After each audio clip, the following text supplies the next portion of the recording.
About You Statement of Legal Residence. The University of California requires all applicants to complete a Statement of Legal Resident, SLR, to be evaluated for residency classification for purposes of UC tuition. For further explanation, read the full UC residence policy and guidelines. As UC policy is subject to change during the year, if there are any discrepancies between any Statement of Legal Residence and residence policy and guidelines, the residence policy and guidelines govern the rules and the residence for tuition purposes at all times. The University of California Statement of Legal Residence is made up of 3 parts: physical presence, intent to remain in California, and immigration status. Number 1.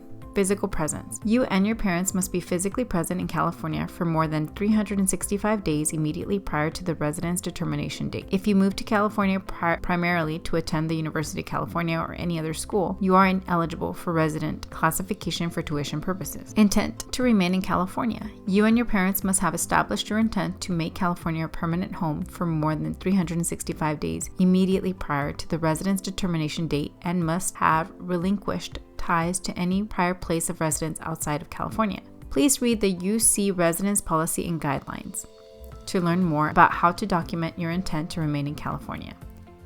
Number 3. Immigration status.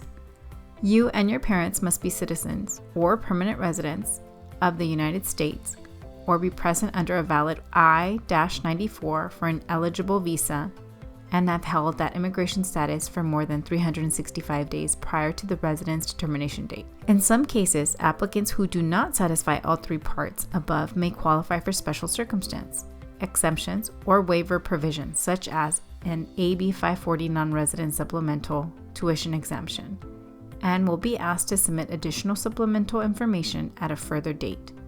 A list of exemptions and waivers can be found in the UC Residence Policy and Guidelines.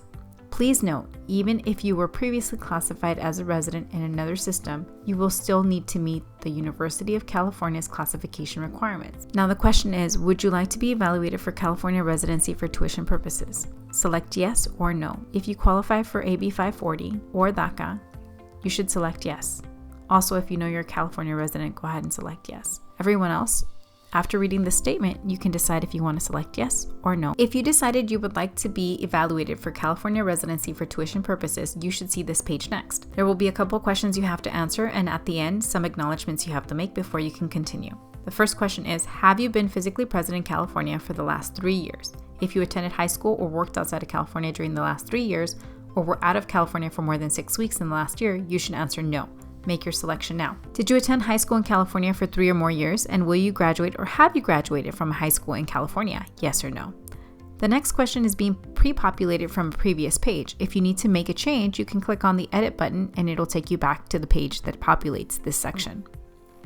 The last question is, have you made California your permanent home for the past 366 days or more? Yes or no. Finally, you have acknowledgments you would have to check before you can proceed. The first one says, I declare under penalty of perjury under the laws governing the state of California that the statements I have provided on the Statement of Legal Residence are, and each of them is, true and correct. And the second statement says, I understand that as part of the process to issue California classification, I may be asked to submit additional documentation or information to the University of California Residence Deputy to supplement my Statement of Legal Residence. Failure to provide the requested information in a timely manner can affect my residence classification. Further, I understand that completion of the Statement of Legal Residence does not guarantee a residence classification for UC tuition. When ready, make your selections and click on Save and Continue. Now you have been taken back to a summary. This is the Statement of Legal Residence we read previously.